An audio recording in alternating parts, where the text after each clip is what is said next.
What's going on, everybody, and welcome back to the Canadian Football Fanatics YouTube channel. And thank you guys for tuning in to another BC Lions post-game report as we are coming off a dominating victory by the BC Lions as they take down the Edmonton Elks 32-14 in the last game of their two-game road trip. 3 games in 4 weeks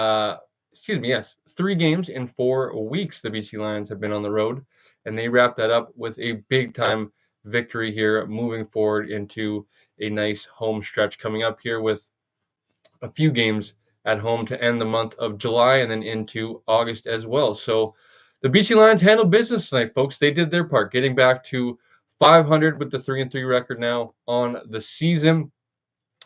Things were looking, pretty ugly, pretty rough there through the first, I would say, middle portion of the first month and a half of the season, weeks 2 through 4.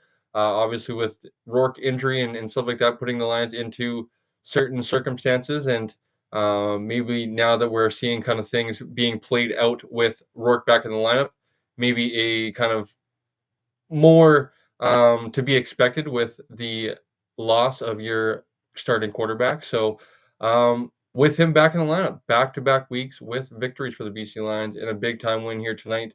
I know 32-14 people might be like, well, that's not quite. I wouldn't go as far as saying dominating fashion when you add up kind of the eye test with the stats and stuff like that. I think it was a very close to dominating fashion victory for the BC Lions in terms of time of possession up over 40 minutes on the night. I think it was at least 490 plus yards total offense. I want to say it was more than that, with Nathan, I think, over 400 total yards himself. James Butler chipping in with 170 yards on the ground alone. So a very big night for the BC Lions, a very good night for the BC Lions, I think, to feel good about themselves. Get back on the plane here tonight, enjoy a short trip back home, and as I mentioned, feel good about yourselves. But at the end of the day, the most important thing out of this victory and in the last couple weeks, I think they need to take into consideration is, you can't get too high, you can't get too low, right? You can't get too low with some of the early losses in the season, which I think they did a good job of rebounding from and not dwelling too much on it. And you can't get too high on some of these victories, right? Moving on to Saskatchewan is a big one next week, right? With Saskatchewan, Winnipeg taking a step back, allowing Calgary to kind of leapfrog them in the standings.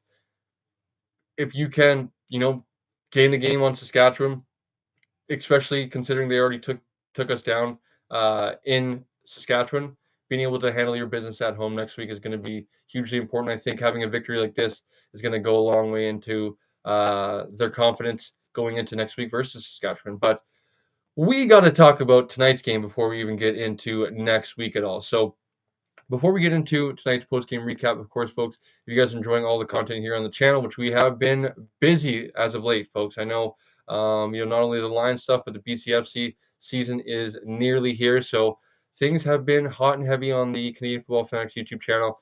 As I mentioned, liking the video, comment down below, let us know how you guys are feeling about tonight's victory, 32-14 over the Edmonton Elks, as well as how you guys are looking, your outlook on the next little bit here, the stretch. As I mentioned, few home games, some, I don't want to say maybe easier opponents, because when you look at the schedule, and I believe we have Hamilton coming up, Toronto, Ottawa. Hamilton's starting to look better, right? Toronto, who knows when they're going to get Chad Kelly, their quarterback, back.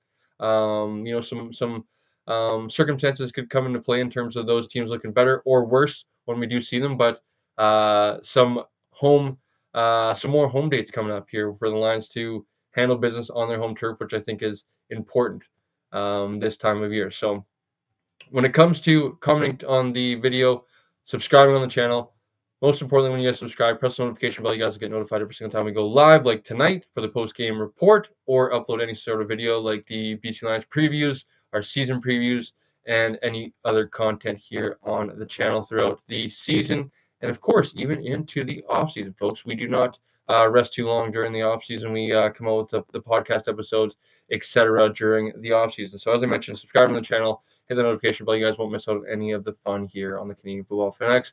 Of course, you guys can find us on our social media platforms at Canadian Football Fanatics on Instagram. We're doing quite well over there, just under 3.1 thousand followers over there. So if you guys could follow us or head over to our Instagram, follow us over there, as well as anybody that's coming from Instagram and still remains unsubscribed, as a lot of people still remain unsubscribed. 75% of people still remain unsubscribed that are consuming our content on the daily, weekly basis.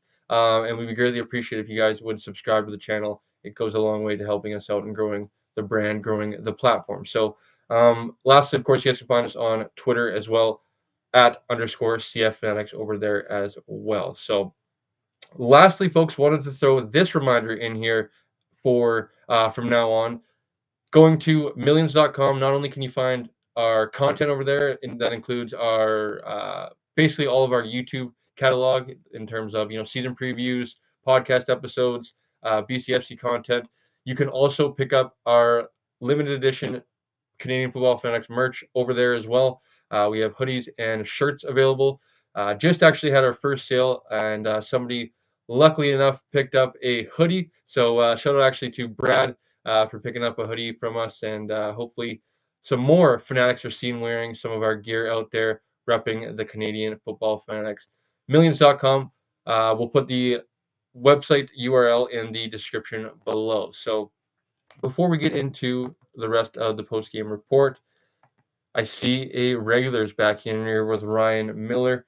Ryan actually coming over from Instagram, and I see he follows along on all of our platforms. So appreciate Ryan not only for following along, but being a loyal listener here on most of the post-game reports and all of the other Lions content, as I know he is a diehard Lions fan. But he says, tonight's game was a good win to boost the team's confidence, but next week's game will be a real test for the Lions. I would agree, Ryan, especially with Saskatchewan coming off the loss that they did to Calgary. I would imagine they're going to be very motivated to get back on track, and Trevor Harris probably as well to kind of get the ship going in the right direction before the noise gets a little bit loud over in Ryderville. So before we get into next week, and this isn't a Ryder show, so let's get back into the Lions here tonight. Talk about tonight's game for the BC Lions, and it was a interesting one to start with the Lions. It was a good one to start. I think it could have been a little bit better. They've still struggled in, I think, finishing off drives, more specifically in the first quarter, and especially on some of those first drives, maybe even second drive of the game, where I know they did come away points. I believe the second drive of the game, if I'm not mistaken. Yes, second drive of the game, because they were driving on the first drive of the game, and then it got taken away by the penalty that kind of stalled things. And excuse me, folks, I have a little something in my my throat. Can't remember off by hand what the exact penalty was, but I believe it was either procedure and or offsides, where the Lions had picked up the first down on the Jeremiah Masoli quarterback sneak, which was a new twist that we saw this week. Jeremiah Masoli handling the short yardage situations, which I can't lie, I was a little bit skeptical at first when I first saw the decision to trot Masoli out there. But he was, I believe, I want to say 100% on the day in terms of being able to convert on the short yardage opportunities he was able to be in there for. So, knock on wood, it was uh, okay today. That being said, the Lions kind of started out with, the same old that we've seen the last few weeks with the penalty issues. And fortunately for them, they were pretty good for the rest of the day, if I am not mistaken. If I go check here, let me see. Penalties, yeah, not great again, if we're being honest, when looking at total numbers. For total amount of yardage when talking about penalties, not bad when looking at 89, but still a total of 10 penalties on the night. Still just probably far too many. If you're not only, Buck Pierce, the fan base, I think the Lions need to find a way to nip this in the butt before it gets a little bit out of hand, because it already has started to get a little bit out of hand in the last few weeks. You could have argued it cost them the game last week. It ended up roles reversed a little bit with Montreal kind of helping the Lions out late with some penalty issues of their own. This week didn't cost them much, but still, I think would have been a bigger victory for the BC Lions if maybe the penalties were cut down, say, in half, and maybe even if the Lions were able to keep going on that very first drive. But that being said, the next drive, the Lions were able to go down the field, settle for the field goal off the Gary Peters turnover, which was a tremendous sign to see. I know I mentioned it on Twitter of, Gary kind of desperately needed to make a play after the last few weeks. I know he started the season with interception, and Lions fans maybe were feeling good about another year of Gary Peters again. but he has been struggling the last few weeks in terms of just getting targeted, which we really haven't seen at all.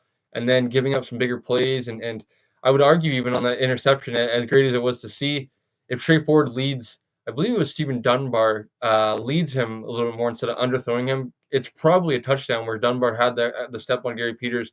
At the end of the day, Gary Peters flat out just made a better play on the football. When the ball was hung up there, it gave both receiver and defensive back the opportunity to kind of go up there for that true 50-50 ball. Dunbar coming back to the football with maybe even a better opportunity at kind of trying to track the football when he kind of has a better opportunity when Gary Peters is going backwards opposed to Stephen Dunbar, who's trying to track it going, coming backwards to the football, but going forward.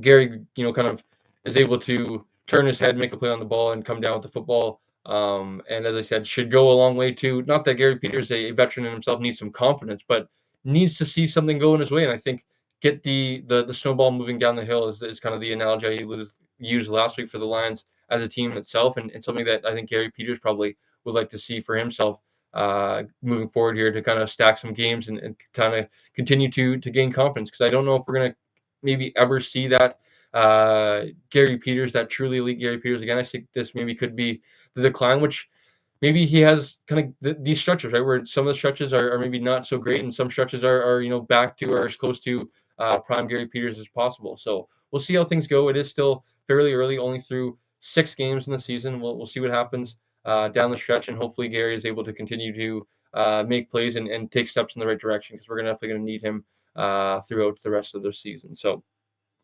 you know, when talking about the defense as well, when talking about that possession, when coming off the Gary Peters turnover, the defense did play a pretty good game for the majority of the game. I would say early on they were lucky in terms of some of the missed opportunities from the Edmonton Elks, as I mentioned on the interception by Gary Peters. If the ball was maybe let out in front of him, probably a bigger play for the Elks than an interception the other way. The corner pattern to Justin Rankin, I believe, coming out of the backfield. Trey Ford overthrows him where he had a step on Micah Alway, and then Christophe Beaulieu just wasn't able to take the right angle to get there. If it was that was completed, that was a bigger play, setting them up into on the verge of scoring territory, and opportunities missed for the Edmonton Elks that nobody's feeling sorry for them at the end of the day, right? If you're the Lions fan, if you're watching the game, the Edmonton Elks just have to execute better. But something that kind of went in the Lions' favor there early on in terms of there was plays out there to make for the Edmonton Elks and they just weren't making them. And it was a good thing for the Lions, right? Because once they did settle in, they were able to start making a bunch of plays on the football and starting to break up passes and whatnot, and really starting to limit them and frustrate. You could tell Trey Ford was frustrated. Early on he was frustrated because I think there was stuff out there that he was just missing. Throughout the game, there was just starting to get less and less stuff available for Trey Ford. So when talking about the first touchdown drive for the BC Lions, that was able to be finished off by Jevon Catoya. Another methodical drive led by Nathan Rourke, who has really just settled in back into this role as the team's point guard facilitator, which we're used to seeing Nathan Rourke do, right? Which we saw in 2022 of, we're talking about it. And I guess, we can even talk about it right now, right? Of everybody eats in the offense, right? In 2022, we saw Dominique Rhymes and Keelan Hatcher maybe more so be like the number 1 and 2 receivers, but guys like Brian Burnham were very important to the offense. Jevon Catoya were very important to the offense. Lucky Whitehead was very important to the offense, right? Guys like that. Now we're seeing, Justin McInnis, Keelan Hatcher being those number 1 and 2 options where McInnis had himself a quiet night, and that was okay tonight, right? Where Berryhill chips in with a touchdown once again. Eberhardt chipped in with some big catches. Catoya chips in with another touchdown, his second of the season, right? Where everybody's getting an opportunity to eat. I believe Rourke finishes with just under 350 yards. I believe 340 something yards. You could basically say back-to-back games with 350 yards for Nathan Rourke, where, outside of Keelan Hatcher, right? Keelan Hatcher, 130 yards, 9 targets, 9 receptions. Love to see that efficiency from those two. No touchdown, but when you look at the rest of the targets and distribution, Stanley Berryhill, 6 receptions, 80 yards on 7 targets, 1 touchdown. So great efficiency there. Jevon Catoya, excellent efficiency with 6 targets, 6 receptions, 74 yards, 1 touchdown. After that, it's actually not as maybe everybody eats, as maybe I imagined, with James Butler chipping in with 3 receptions for 35 yards, which is fabulous. Him having over 200 yards from scrimmage is fantastic. And then Eberhardt and McInnis only having to have 1 reception each.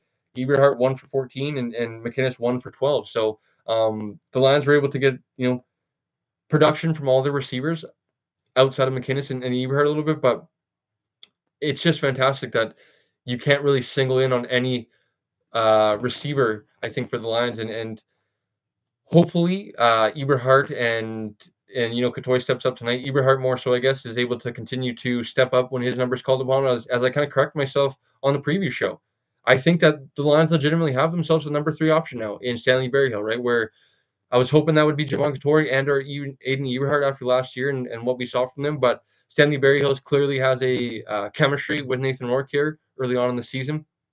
Clearly is needed in the offense with his skill set.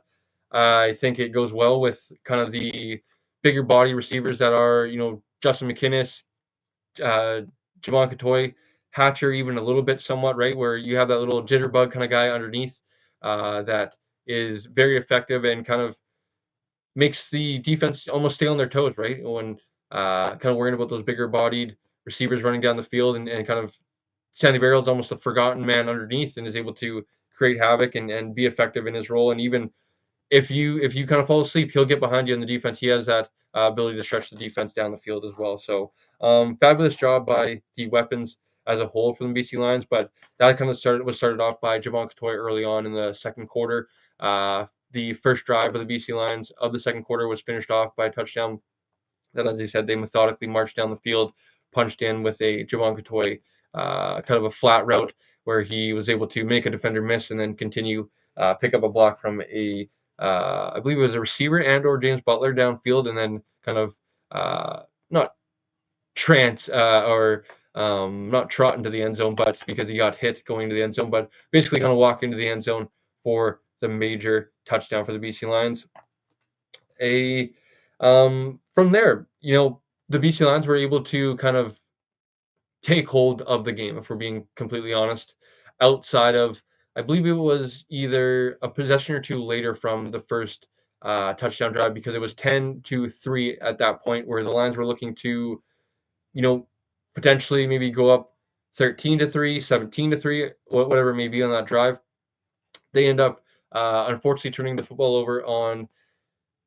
I feel like Nathan Rourke has a lot of these unlucky interceptions. Now, whether you can chalk it up to just his um, stature, right? And I definitely feel that being a shorter quarterback, sometimes you just unfortunately are at the mercy of bigger guys in front of you. And he was looking for a quick pass to Keon Hatcher for the first down and was actually tipped up in the air by the Edmonton Elks defender's helmet. It wasn't even tipped up on purpose. It was accident. And as I said, I don't know if it's just kind of a credit to his stature. He's a smaller quarterback, and it's unfortunate that is the way things go sometimes. I definitely feel him, as I mentioned, and it gets tipped up in the air. Jake Ceresna ends up coming down with it. Nathan Rourke ends up making a spectacular play trying to swat it away, but was too late for that as Ceresna had already made a football play, tucked it away, brought it down. Terrific athleticism. Brought it down, tucked it away, and made one and a half, even 2 steps before Nathan was able to swat it away. And then even it was a live fumble recovered by the Edmonton Elks. So unfortunately, the ball did not bounce the BC Lions' way on that specific play. That being said, do want to maybe stop here and give a little bit of T's and P's, thoughts and prayers to Jake Ceresna. Left the game on the injury card. I know, I believe earlier in the game, I don't know if, yeah, I had to run out during halftime to go get some dinner, picked up a little Subway nice and quickly down the street at halftime. I don't know if it was mentioned during halftime that he had his knee put back in at halftime or when he went down the first time in the game, which I thought he meant he got it put back in place the first time he went down that game, because I have had experience with somebody, playing junior football, playing for the Vancouver Island Raiders, a defensive lineman who had these issues, unfortunately, of, dislocating his knee from time to time, had that happen in practice, and kind of watching that happen on the field. And it's kind of it's, I don't know if I go as far as to say jarring situation, but a situation that is a little bit of kind of like, whoa, like did I just kind of witness that happening, especially with the knees a little bit out of place and a little bit gruesome looking, I guess. Uh, with that being said, I really hope that it was put back in on the field, and then he obviously went back in to finish up the remainder of the first half, and then ended up leaving there in the second half on the cart. Didn't look good. Hopefully, Jake Ceresna, a guy like that, CFL veteran, a guy that's loved across the CFL, and I think does really good stuff for the CFL, and obviously coming off his Grey Cup championship last year with the Toronto Argonauts, wanting to come back to Edmonton and kind of turn things around defensively. It's almost went the opposite way for them, so even more of a bummer to lose a guy like Jake Ceresna along that defensive line. And I know they lost Royce Mechie as well, another Canadian in the secondary for them as well. So, um, like I mentioned, from this point on, fairly dominating performance from the BC Lions. The tipped interception ends up getting cashed in by Cody Fajardo, quarterback sneak that puts the Edmonton Elks on the board. And as I mentioned, 32-14 from that point on, they end up getting a garbage time touchdown a little bit later on. But the Lions dominated this football game from almost start to finish. When you look at, as I mentioned, not wanting to hang to or cling to one side or the other and wanting to kind of remain right down the middle of a balanced approach of the eye test with, also including the stats in there, right? The eye test does, excuse me, the eye test doesn't tell everything, neither does the stats. But when you look at the stats, I mean, the BC Lions outgained them on the ground alone. And I mean the Edmonton Elks. When you look at James Butler, who had, and I guess I wouldn't even say James Butler alone, but I guess you could even maybe say James Butler alone. Let me see. Um, it would be just over. It'd be 178. James Butler was 6 yards shy. So when you look at James Butler had 30 carries for 172 yards. The Edmonton Elks finished with a total of 178 total yards offensively. When you look at 112 passing yards and 66 rushing yards. When you look at time of possession as well, the BC Lions owned them with basically 43 minutes at 42:54, and the Elks only at 17:06, a little over 15 minutes. A dominant, as I said, it may not look like the score, but the BC Lions dominated this football game almost from start to finish, outside of a few drives here and there. And as I said, a garbage time touchdown late where Cody Fajardo honestly got lucky with a hope and a prayer to Curly Giddens Jr. I think Ronald Kent Jr. would have loved to do that play over again and come down with that football and kind of make a similar play that Gary Peters almost did with bringing down like a 50-50 type of football. But that being said, it kind of almost started off James Butler's day from that point on, where he was able to get a touchdown for the BC Lions. That was a huge response, right? Where the Edmonton Elks, I believe, tied things up because they had 3 points. I believe it was 10-3, 10-10 after their short field touchdown.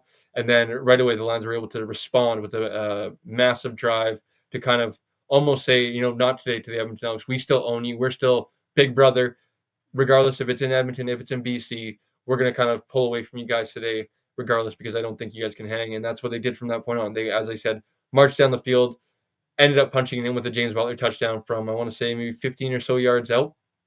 Fantastic drive that was capped off by an even better statement rushing touchdown by James Butler, finding the end zone, 17-10. And from that point on, it was kind of, curtains in a sense, right? And was as I said, a much needed victory for the BC Lions in terms of what has happened to the BC Lions their first 3 losses of the season.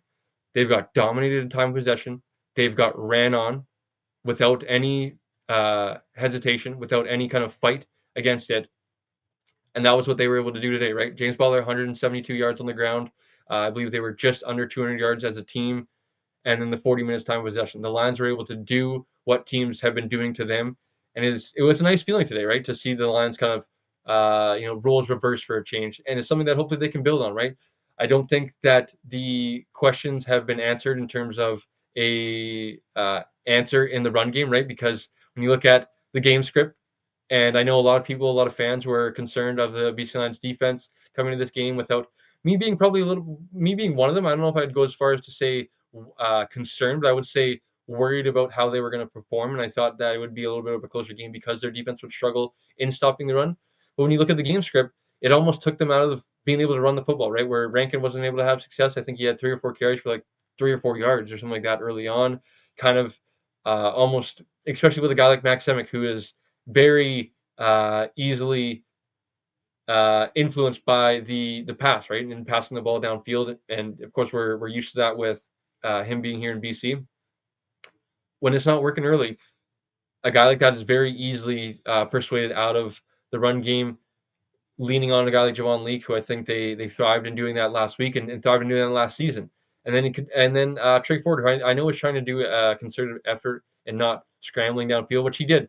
But that was when he was hurting the BC Lions. If we're being honest, was when he was scrambling downfield, picking up first downs, extending the play, and he didn't really get to do that too much from that point on, and was just, as I said, what led to a big victory for the BC Lions. But I see a few people here in the chat that are chiming in. I see Coach Phil's tuning in, Coach. Appreciate you once again, my brother. Hopefully you enjoyed. Keep up the reactions. I really enjoyed last night's reactions to the Ottawa Hamilton game, especially the Kenny Lawler one. That the catch reaction, just the catch in general, is ridiculous, and that catch reaction was a good one as well, Coach. But keep on, keeping on, Coach. Keep doing your thing, and we'll see you Wednesday. And make sure you hold the salt, Coach. If you're still tuning in, hold the salt for Wednesday night. And I also see lovely Bev tuning in. Bev, how you doing? Hope you're doing well. Hopefully you enjoyed that one. It was a great game to watch. Bev, hopefully you're excited for the BCFC season. That is a 6 days. I was going to say a week. 6 days away, Bev. Next week the Lions kick off. Excuse me, the Raiders kick off, but the rest of the conference kicks off as well. Really excited. And a little news, actually, Bev. I will be the color analyst on the air this year with Noah, quarterback coach, is going to be doing play-by-play for the Raiders this year. So not too sure how much I'm going to be able to see you down on the field on game days because I will be up in the booth. But exciting time of year when the BCFC season is here. Just a reminder to anybody that is obviously in our beautiful province of BC to get out there, check out the great product that is the BCFC next week with 3 home dates, and I believe it is Langley hosting Okanagan, Kamloops hosting VI, and I don't remember if the Prince George West Shore game is in West Shore or PG because Valley is on a bye. But get out to your local parks if you are in the area and check it out because you might be watching the next future CFLer and or BC Lion, as actually we saw here tonight. Actually, maybe a little bit of a segue and shout out, as Bev says, excitement is a understatement. Shout out to current, and I guess I can't say current because I believe the rules. Actually, I don't believe after actually chatting with Tyler McLaren, president of the British Columbia Football Conference, he actually reassured me that the rules are that if one Jacob Bond is on the active roster for the BC Lions, he is ineligible to return to his Okanagan Sun. But if he is to do so, current linebacker for the Okanagan Sun suited up for his first professional regular season game today for the BC Lions. Tagged as a fullback. As I said, linebacker for the Okanagan Sun. I think long term they want to have him as a linebacker, special teams kind of guy, but wanting to get him on the roster today, I think kind of just with that label as a fullback. But big time shout out to Jacob. Being able to get in on some special teams reps I saw today, and I believe in on some short yardage packages as well to get his feet wet in some professional experience. And then he could very well be playing for the Okanagan Sun, as I mentioned, in a week's time when they when they go to Langley. And then, Bev, if you're tuning in, Okanagan Sun and Vancouver Island Raiders in 2 weeks' time up in Okanagan. So, as I said, could be a big time missing piece up there in Okanagan if he is on the active roster or remains on the active roster for the BC Lions, or he could be the next CFL pro that you guys could be watching at the local parks across the BCFC. So get out to your local BCFC teams and check them out because it's a great product, as I mentioned once again. But to get back into the post-game report, not too sure where we were kind of chiming in, but as I don't have a partner, I'm going to take a little water drink break here quickly, folks. So forgive me just a quick.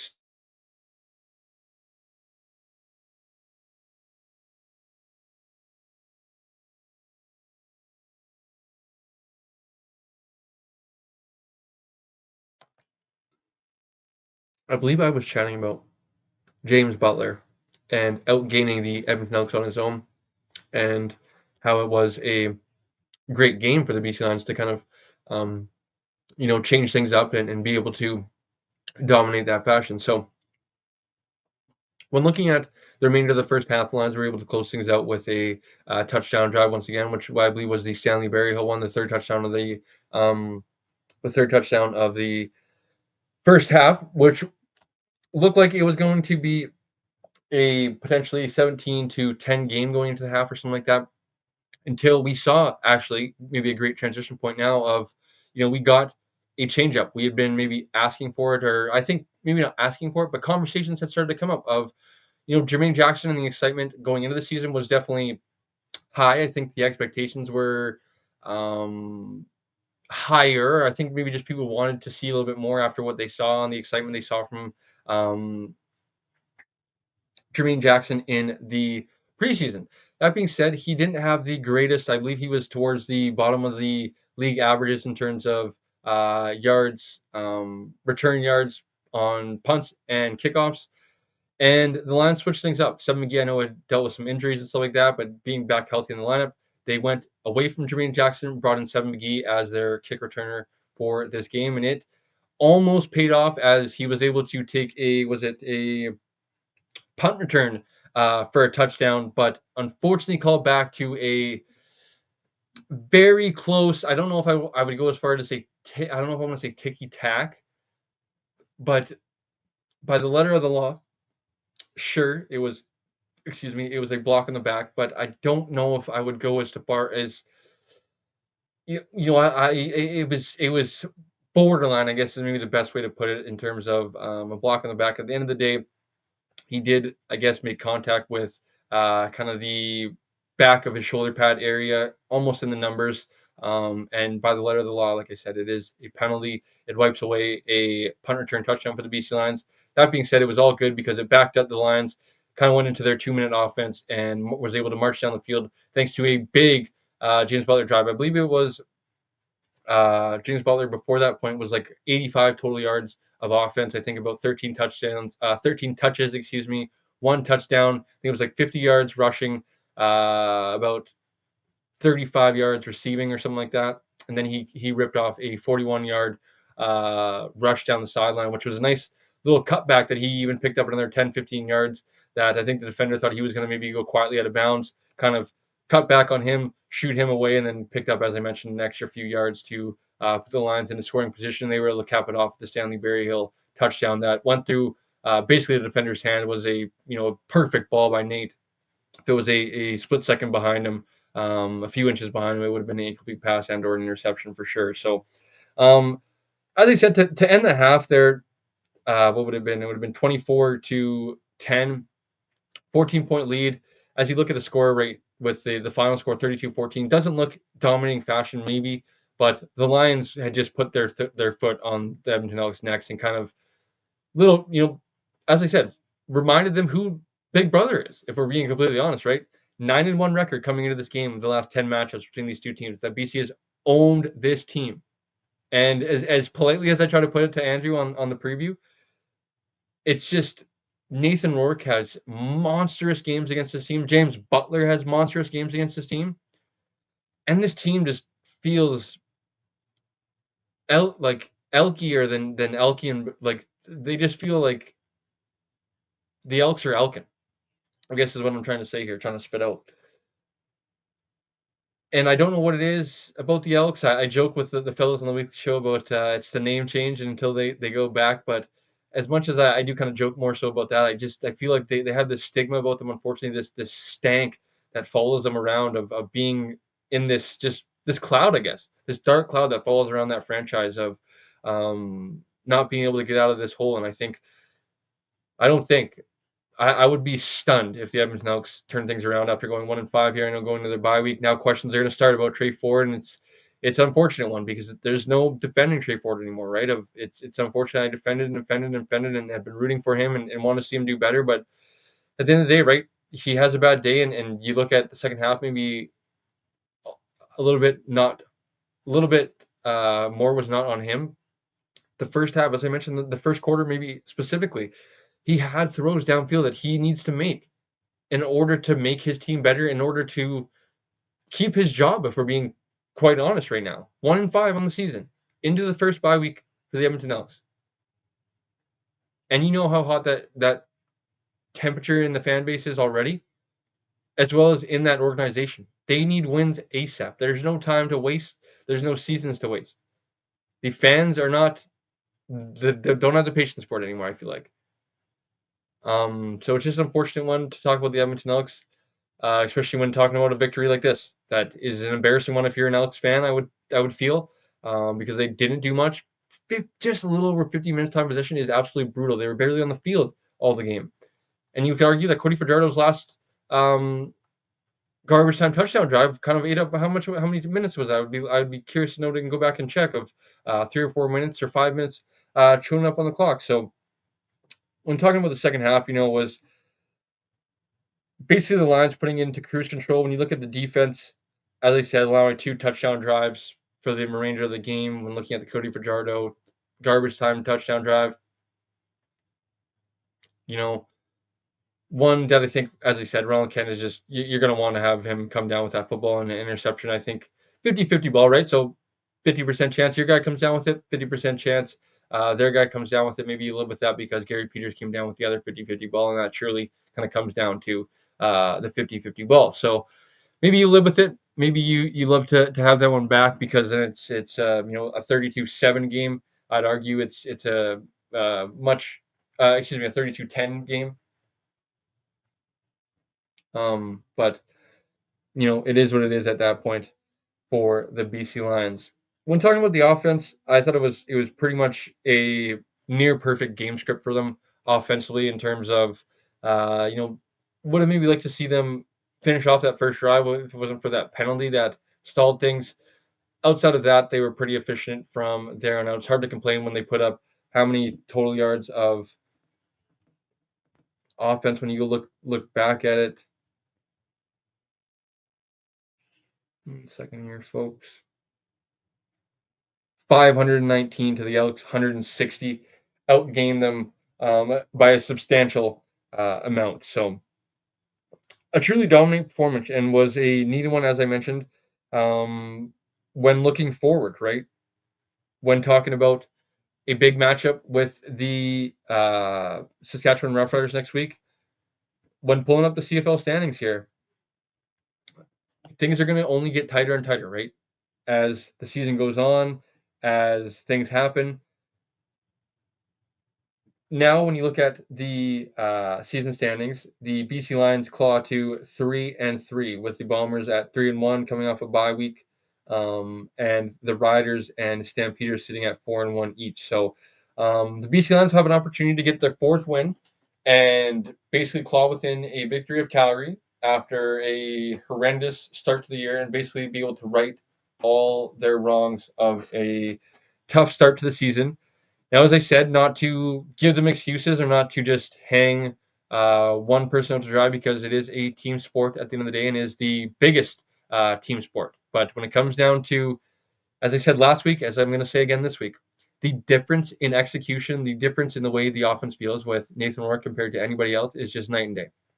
And as much as I don't want to have that it sound like it is a slight on Jeremiah Masoli or Chase Bryce, it just is, quite frankly. If we're being 100% honest, they're not to the caliber of Nathan Rourke, and that's okay. They're backup quarterbacks for a reason. We'd love to see them get better. I would love to see Chase Bryce develop into something down the road. Obviously, that's another conversation for another day, but they don't obviously have confidence in who their backup quarterback is right now because when push comes to shove late in the game and when Nathan Rourke goes down, you're throwing Jeremiah Masoli in there. But then when garbage time comes late and you don't have confidence to throw Jeremiah Masoli in there to get more reps because he's looked like hot garbage, if we're being honest, shows you kind of all you need to. And I'm being curious if something happens to Nathan or whatnot because we don't even want to speak that into existence, what would happen. But clearly don't have confidence in it, and clearly they're trying to get as many looks as they can at Chase Bryce to kind of know what they have going into next offseason and stuff like that. But it's definitely an area to look at going into next offseason. A conversation for another day, not to have too much of a conversation about the backup quarterback after a win like this. So when looking at the road ahead, right, for the BC Lions, next week is a big one. Saskatchewan at home. But when looking at the BC Lions next, say, month of the season, excuse me, we don't want BC Ferry schedule. We want BC Lions schedule. Saskatchewan at home, Hamilton at home, Hamilton back to back when going to Hamilton. So Hamilton is looking better for sure. You can't write off Hamilton. So that one maybe you want something like a split, right? But if you can pick up a game, Saskatchewan, say you pick up that game versus Hamilton at home, you're riding a 4 game win streak, and you can kind of afford to drop a game in Hamilton because they're playing well, right? Hamilton's playing well right now. We can't overlook them too much. Although as much as they are maybe somewhat of a one trick pony offensively, trying to live and die with that connection between Bo Levi Mitchell and Kenny Lawler, they are still have looking good, right? They I believe won 2 or 3 games in a row, playing some quality football right now. So like I said, if they can get a split, that's a win. You host Montreal the following week after the back-to-backs with Hamilton. You go to Toronto, and then you have a home and home with Ottawa. So in the next, 1, 2, 3, 4, 5, 6, 7 games, you know, all of them are very winnable games. And the Lions are going to have an opportunity here to go on a run to almost not forget about what happened, but be able to build off what happened. I think the thing that maybe the Lions haven't went through the last few years, or maybe haven't went through it enough, is that adversity, right? And being able to, I think, thrive in that adversity as well as come out on the other side better from that adversity. We've seen them hit the adversity and kind of fizzle out, and it's something that is, you know, Buck Pierce has almost mentioned from day one the toughness, right, and the grit that he wants to bring to this team. And I think hopefully it's something that we see from this team of starting 1-3, being in that hole, and now they're able to get out of this hole, get back to 500. Let's get to 4-3. Let's get to 5-3. Let's build as much as we can and get past 500 as much as we can, and just continue to go into Labor Day on a high, because I know I used to make fun of this saying, but at the end of the day, nothing quite matters until after Labor Day. So stay in the hunt, stay around, that within reach, stay within striking distance of the first few seeds in the Western Division, which they are now. They're within striking distance of all the teams ahead of them until Labor Day. That's all you need to do. And then after that, be the hottest team down the stretch going into the playoffs, and let's see what happens. Because I realistically think, if we're being honest with ourselves, we're probably looking at 4 teams from the Western Division getting into the playoffs this year, with 3 teams from the Western Division getting in through the Western Division, and 1 team likely crossing over into the East. With the state of the East of just how they look right now, obviously things could change, and it still is quite early. As I mentioned with the BC Lions, of things don't matter until after Labor Day. Well, the East could turn around after Labor Day, and we could be looking at a different division. So we'll maybe wait and see on that one. But if I was a betting man, I would likely place my money on 4 teams from the Western Division making the playoffs, with one of them crossing over to the East Division. So will be interesting to keep an eye on, because there is 4 legitimate teams. I believe the Lions have almost put themselves into that category now with Saskatchewan. Excuse me, folks. Let me start with Calgary because of the way they looked with Bev to say, sad to see Adam Bighill went to Calgary. As much as Bev is sad about that, and it is going to be a little bit of definitely a weird situation seeing Adam Bighill in a Calgary uniform. I gotta take my cap off, give a little bit of a hat tip to the Calgary Stampeders, because I was big wrong on them coming into this year, predicting that they would finish last in the Western Division. And obviously, so far, they have been the class of, you could argue, the CFL so far through a month and a half. They've looked very good. Vernon Adams not even throwing a touchdown for the first month of the season. Now he's just come on like gangbusters, looking like the elite quarterback he was playing like last season. Love to see that from BA, as no matter where he is, to be honest. Because as I said, multiple times on this platform, of being VA fans rooting for him just because of the guy and person he is, with if he's on your team, if he's not on your team. So love to see VA doing it. Definitely will be a little bit weird seeing Adam Bighill in a Calgary uniform when the time comes. With that being said, Calgary is the class of the division as of now. I would argue that I think Saskatchewan is still a little bit ahead of Winnipeg until we see a little bit more from Winnipeg. Winnipeg rightfully in that 3rd spot right now, and then I think BC rightfully in that 4th spot right now. And then those are the 4 teams that are playing pretty good right now in the Western Division, playing pretty good right now in the CFL as a whole. So a little bit of a shorter post-game show here tonight, as we not quite to the hour mark, but wanting to get out of here in a reasonable time as well, because I do got some stuff to do before we go to bed, and it is unfortunately that time on a Sunday night where work is in the morning, and it's that feeling of, man, I do not want to go to work tomorrow. Man, I don't want to go to bed to get up to go do it all over again for the rest of the week. But that being said, as I said earlier and teased it, a lot to look forward to for this upcoming week for myself as the BCFC season kicks off. So as we close out today's episode, we will talk about the BCFC here in a little bit, but I wanted to close out the BC Lions post-game report before we do so. The BC Lions picking up their third win, clawing their way back to 500 with a 3-3 record now, placing fourth in the Western Division behind Winnipeg at 3-1, Saskatchewan at 4-1, and the Calgary Stampeders at 4-1. Right in the hunt, right where they want to be. Maybe not right where they want to be, because I'm sure they'd love to be undefeated and at the top of the Western Division. But that being said, hope you guys enjoyed. If you guys did, please be sure to like the video, comment down below. When you guys do, subscribe to the channel. Most importantly, when you guys subscribe to the channel, press the notification bell. You guys get notified every time we go live or upload a video. But before we get out of here, folks, of course, a few reminders on the BCFC season. The content is going to be coming out on a weekly basis for you guys. So we're going to be doing a weekly show throughout the season. That is the British Columbia Football Conference season. So don't worry, folks. It doesn't mean nothing for our BC Lions previews or our post-game reports, as none of them should interfere too much. The plan as of now is hopefully Monday uploads, although this week is going to be a little bit different, as it is going to be a Tuesday upload for our first. I think what we're going to go for in terms of a name is This Week in the BCFC, a weekly show where we chat about things that are happening in the BCFC, as well as joined by a guest. Tomorrow's guest, the episode 1 guest for This Week in the BCFC, is going to be Okanagan Sun running back Garen Hardesty. Garen, formerly of the University of York Lions, spent some time there last season. Also was a BCFC CGFL All-Canadian in 2023 with the West Shore Rebels. Spent some time there from 2021 to 2023 before moving on to the university level. He comes back to the CGFL and BCFC, but with the Okanagan Sun, we're going to be joined by him tomorrow for, say, 20, 30 minutes of about an hour show. And then the other 20, 30 minutes of the show, we're going to be talking about the upcoming matches that are in week 1. On a normal basis, we'll be kind of recapping the games that just happened that following week. But this game, or this time, we'll be kind of talking about, I guess, our outlook as well on some of the teams across the league. So stuff that you can look forward to tomorrow. We're going to be dropping our second annual BCFC Coaches Poll, Power Ranking. So how things work, or how we did things last year, is it was a little bit different than this year, where last year we reached out to a coach, one coach from each of the 7 teams from across the BCFC, and we asked them to list their power rankings in the conference. So give us their teams that they thought would finish 1 through 7.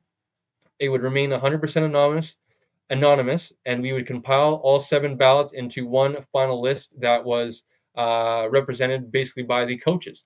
And we released that. It did pretty well. We're going to do that once again, but this year with all 7 head coaches putting in the ballot this time. With our season previews, we're able to sit down with all 7 head coaches, 6 head coaches, because as I mentioned, one of them being extremely unprofessional, but that's for another day. We're able to sit down with all 6 head coaches. We're able to actually get ballots from 7 head coaches, which is kind of funny that the one head coach didn't want to sit down with us.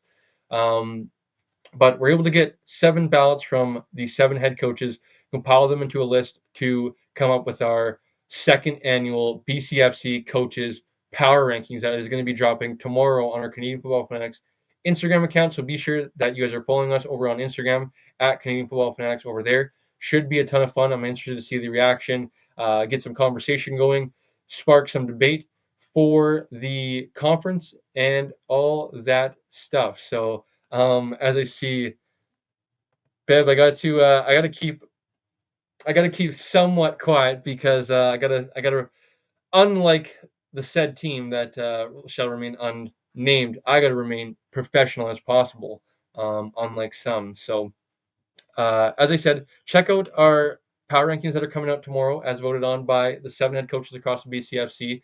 And then Tuesday morning, actually maybe not Tuesday morning, but Tuesday at some point, we're going to be dropping our first week the BCFC This Week episode on our Canadian Football Fanatics YouTube channel as well. So if you guys haven't, though, as well, small teaser, if you guys are in, say, like Bev is, Nanaimo here, or on Vancouver Island, Bev, recommend. I would imagine you already checked out our VI Raiders season preview. Ryan, if you're over there on the mainland, check out the Langley Rams preview. If maybe you're a Valley Huskers fan, check out that one. If you're down in Victoria, Langford area, check out the West Shore Rebels.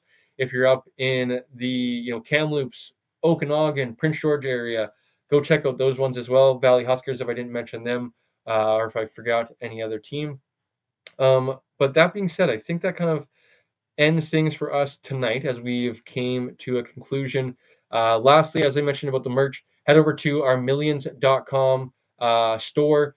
You guys can not only find all of our content over there, but you guys can definitely find our merchandise as well. You guys can take a look at purchasing our hoodies, our Canadian Football Fanatics hoodies, as well as shirts that we have made up over there that'll ship right to your door.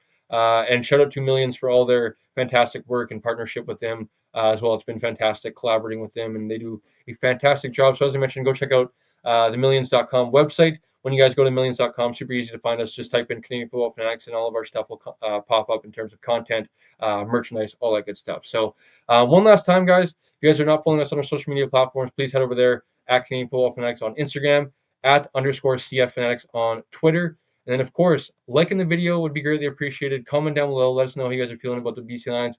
Big 32-14 victory over the over the Edmonton Elks in week number 6. And not only, most importantly, subscribe to the channel, but hitting notification bell so you guys get notified every single time we go live, like tonight, or we upload a video like this upcoming week, like our first episode of the BCFC This Week. So we hope you guys enjoyed tonight's video, and we'll catch you guys on the next video.